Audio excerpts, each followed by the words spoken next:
Greetings, everyone. Thanks for watching on YouTube right now or whenever you may be watching. I'll remind you to please like this and also set up your notifications. So as soon as this goes on, you guys are notified immediately because we're getting into more timely information on these kinds of newscasts for you as well. The CBS News Next. I'm Joel D. Smith, and we have two big stories that we're covering right now. We're going to get to those. We're going to be talking about an officer-involved shooting. The suspect is now dead. That is in Harrisburg. Jasmine Brooks covering that for you. But we're going to start with TJ Anthony, who is covering the very latest. He's in Altoona right now, where Luigi Mangione is as well. He was taken into his hearing today, and we're hearing that he is trying to stay in Pennsylvania. Thus, he is fighting extradition back to New York. And here's what it sounded like when he was taken into his court hearing today.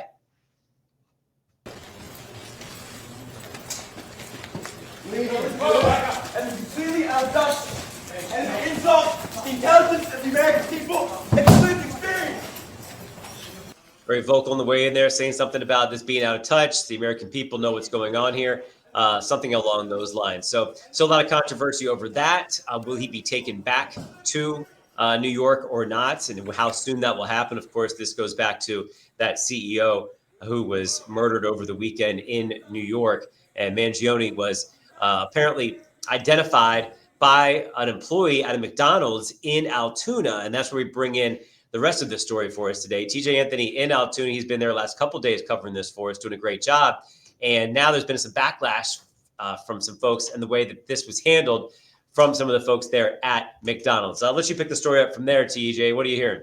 Hey, Joel D. Yeah, so as we know, the McDonald's angle really is the turning point in this whole case where they found the suspect. But here's the thing. Now people are actually kind of bashing the McDonald's online, their Yelp reviews, and PSP actually released these new photos that you see right there on your screen of Mangione inside the McDonald's. And there's an exterior view of the McDonald's. Now, I've been at this McDonald's for hours now, and we've actually seen security inside and outside the McDonald's. And they've been here since we've been here, and that has been hours. They did confirm that they are private security, so they are not with the state. But Yelp actually released a statement because of the negative reviews that they have been getting, saying that, they were going to stop postings of reviews at that specific Altoona McDonald's location. And some people online, they were calling the McDonald's saying that they, had rats in it, basically. That's what they were saying on the Yelp review. And they even referred to Mangione as Peter Parker, which, as we know, is the fictional character Spider-Man. Now, Pennsylvania's Governor Josh Shapiro, he actually responded to these comments because this has not been just on Yelp where we have been seeing this. This has also been all over social media. This is a story a lot of people are talking about, whether it's on X, Instagram, and as you know, it just hit the review site Yelp. So a lot of people are weighing in on this because some people are upset with the healthcare system.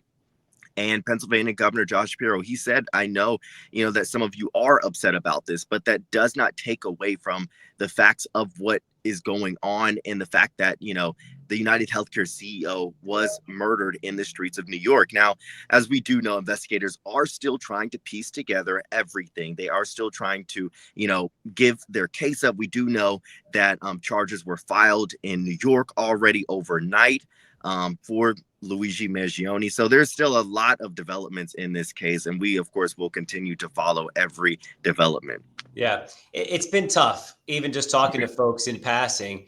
They are upset about the system. They want it to be changed. If this is a catalyst for change, some people are saying, I'll take it, not putting into perspective, what if that was your father? What if that was your relative that was the victim of this? Is that worth it? And that exchange rate, they're not necessarily putting those two pieces together, that someone has been murdered. And is that the right catalyst to change this entire system, which may have its major flaws? And it seems like even at this moment where he's being arrested and being brought in to be booked or go to his latest court hearing, he is still spouting off things. We're getting reports there was a detailed 3-page handwritten manifesto. So his word is getting out. And if he was trying to expose the system in a big way, he's getting exactly what he wanted. Is that some of what, you're getting from some of these negative reactions coming even at McDonald's? They're taking his side on this.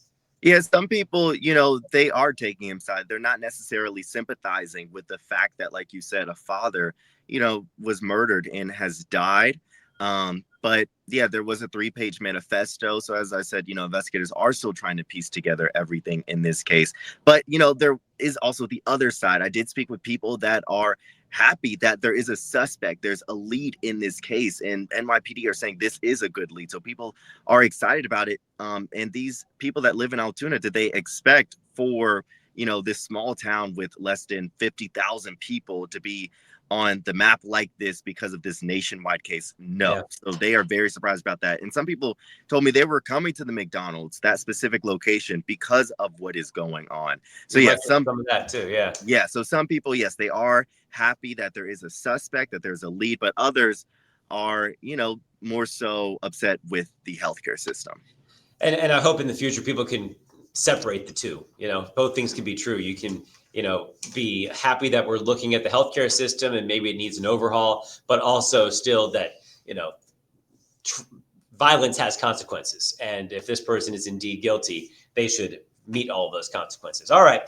TJ, we'll see you on the news a little later on. Thanks for that update, sir. Yep.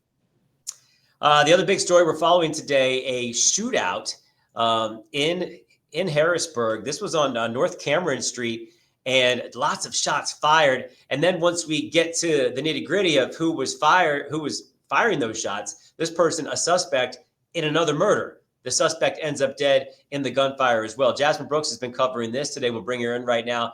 Set the scene for us, Jasmine. Right after we start with this, I want people to get a feel for how many gunshots there were. We have some videos, so let's take a listen to that first.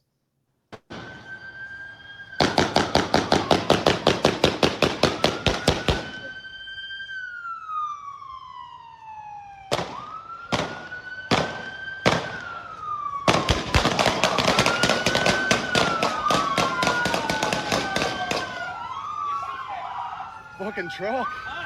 Yeah, I mean, just dozens of gunshots in that spot. Once again, North Cameron Street today. The suspect in that tractor trailer doesn't have a load on it right there. So it's just the cab that's riding through there. And then the shots fired by the police as they identified this guy as a suspect, I guess, in a very recent murder case. Jasmine, fill us in. Yeah, specifically, it is a murder case just from Sunday. If you think about it, we're on Cameron Street right now where the scene is actually still active. It's raining out, but the police are still out there, as is that semi that you saw, just the cab. Inside, Harrisburg's most wanted man as of Sunday, 29-year-old Santiago Gutierrez. He was wanted for the murder of a 25-year-old man, Johnny Torres. He shot him allegedly outside at 8:30 on Nectarine Street, in the middle of the street, as he was allegedly walking away. That's when Santiago Gutierrez pulled the trigger. So that man, the 25-year-old victim, again, dead on Sunday. And now we're looking at today is Tuesday. Police were searching. They got a tip. It led them here to Cameron Street.